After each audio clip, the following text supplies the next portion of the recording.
Have you ever heard of a car company charging its customers to be able to use features on the car they've already paid for? Well, that's exactly the situation the owner of this Mercedes is in, and to top it off, the state of his vehicle isn't making that any easier to stomach.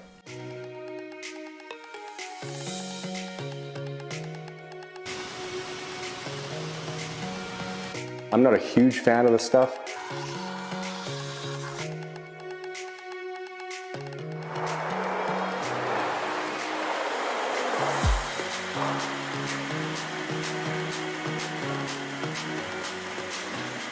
Hey, what's going on, guys, and welcome to the channel. Now in today's episode, I'll be fully detailing this filthy 2022 Mercedes GLE 53 AMG, and I'll give you my thoughts and opinions on the overall fit, finish, and quality of this vehicle, so stay tuned.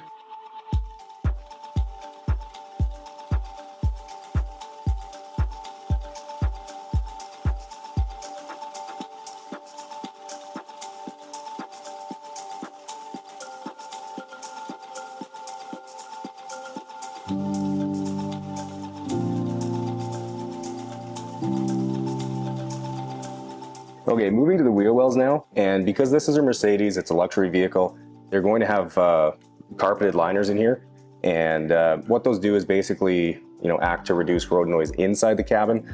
However, if you've watched any of my other previous videos, basically what they do on the outside is they hold on to all the dirt, all the muck, and they're incredibly difficult to get perfectly clean. It takes a long time to get, to spray them out and get all the dirt out of there. So I'm not a big fan of them, as I've said numerous times before, but yeah, either way, I mean, you gotta deal with what you have on the vehicle, and these ones have carpet liners, so they're gonna take a little bit of time to get sprayed out here.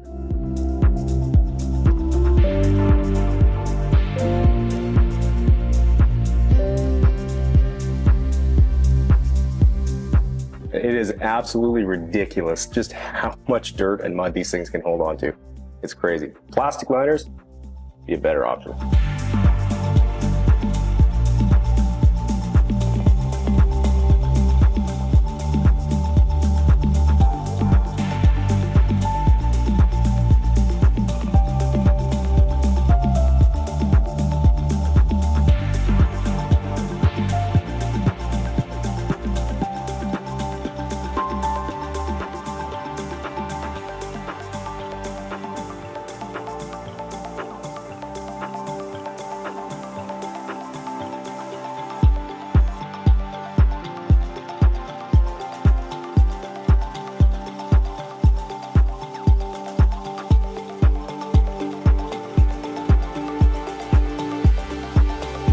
Moving to the other carpeted wheel well now, and I figured I'd give you some background on the vehicle. So oddly enough, it showed up today with Washington plates on it, which I of course had to ask the owner about, and I guess he and his family just moved back here after spending a few years living down there, and after having owned the car for 12 months now, he's put just over 28,000 kilometers, or about 17,000 miles on it, and obviously uses it as his daily driver, so it's gotten pretty dirty over that time frame.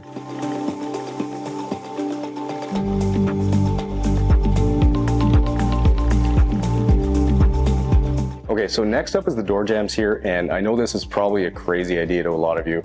Actually, spray these out with a pressure washer. It's honestly not as crazy as you think. As long as you control the wand, you spray at a steep angle like I do, you really aren't going to get any water going inside the vehicle. But trust me, before I did it for the first time, I was very skeptical too. But yeah, tried it, and it's super easy. Inside of the car stays dry, and it's the easiest way to get your door jambs clean. So.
Now, one unique thing about this particular vehicle is that it's actually got a full body paint protection film on it.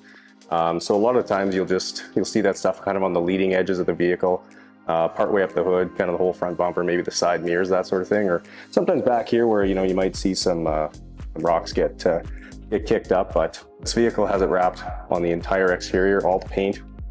So honestly, it doesn't change anything in my process.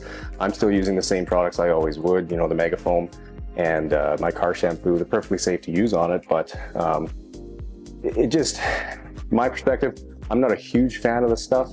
I get it, I get why people do it. It serves its purpose well. If you're traveling down gravel roads a lot, it's going to stop the rock chips and protect your paint. But I don't really see the point of doing it on the entire vehicle.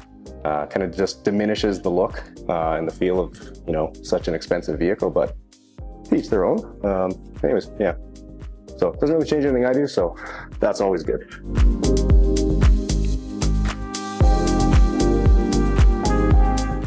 Although I do have to say, when it is on front bumpers and stuff, it can be a lot harder to clean.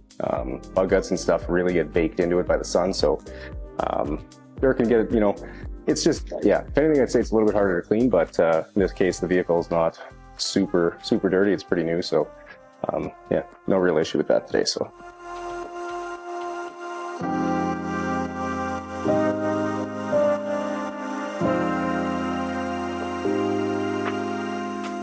Starting in the floor mats now, and the first real comment I have about the quality of this vehicle is that these floor mats aren't very good.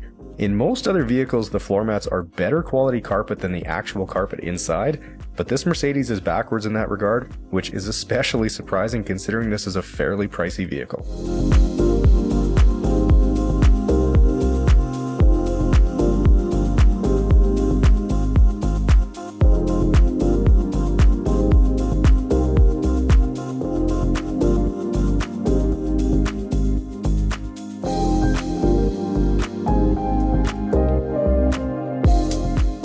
All right, guys, well, I am just about to get started on the interior here, and usually what the first thing I'd be doing would be removing all of the owner's, personal items, taking stuff out of the storage compartments, glove box, any garbage that's in the vehicle. But this owner was actually nice, and he spent a couple minutes this morning when he dropped it off and took all the stuff out. He had a couple car seats in the back, and the trunk was kind of full of stuff too, so not everybody does that. Have you seen in some of my previous videos, some people do leave a lot of stuff, a lot of garbage. But yeah, thankfully I don't have to deal with that today, so it saves me a couple minutes and I can get right into vacuuming.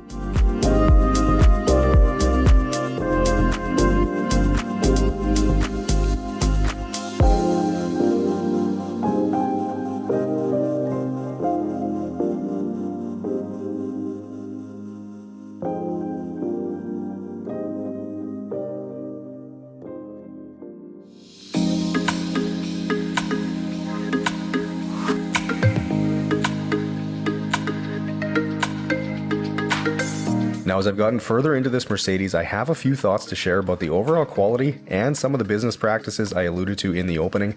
So as for the overall fit, finish, and quality of the vehicle, I'd say that it's right on par with BMW, as you'd probably expect.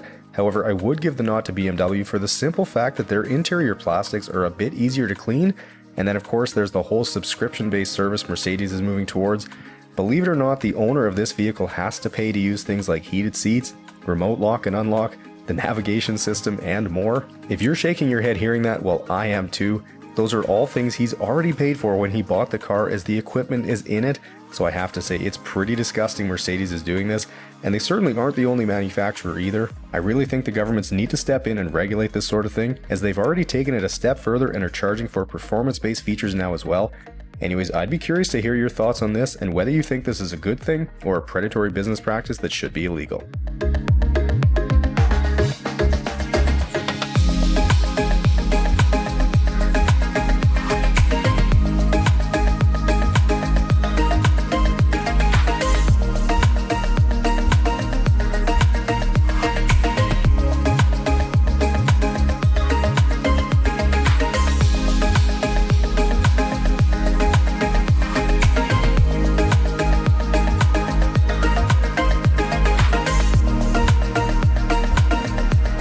Okay, now for these split material seats where it's leather and suede, my ready to use carpet cleaner is the perfect choice as I can spot spray where I need to, and then because suede is a bit more delicate than regular upholstery, I'm using my soft white drill brush on a slower speed, but will then extract them as usual, and a few minutes later and the seats are perfectly clean. You can find the carpet cleaner on my website at detailgeekautocare.com, along with everything else I use to transform these vehicles. And as Christmas is coming up, now is the perfect time to grab a gift card for someone if you need a last minute gift idea for the detailing enthusiast in your life.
Okay guys, well with the interior basically done at this point, this is usually the time I'd be reaching for my polisher, grabbing my paint sealant, and getting some protection on this paint. Or even grabbing my my graphene spray coating or my ceramic spray coating and getting that on the paint here. But since this vehicle has paint protection film covering every inch of the paint, a lot of people might say there's kind of no point in doing that. I myself have always been a fan and have always added that extra layer of protection. It's not 100% necessary, obviously, because the PPF is there to protect the paint. That's the whole purpose of it. But you're just not going to get the hydrophobic properties or that extra little bit of gloss that you could get if you do add a wax or a sealant on top. So I've always been a fan of doing that. However, the owner has actually requested in this case that I just leave it as is. He doesn't want anything else put on top of it. So basically I can kind of just skip over that step right now and move on to getting all the glass clean.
All right guys, well 8 hours is what it took to get this beautiful Mercedes back to showroom status.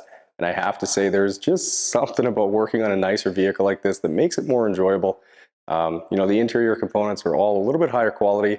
I don't have to fight to get them clean, kind of like I did with that Chevy Traverse last week. So yeah, it's always a pleasure to work on something like this. But anyways, if you guys enjoyed this transformation, make sure you smash the thumbs up button, subscribe to the channel, enjoy the guitar intro, and I'll see you guys in the next one.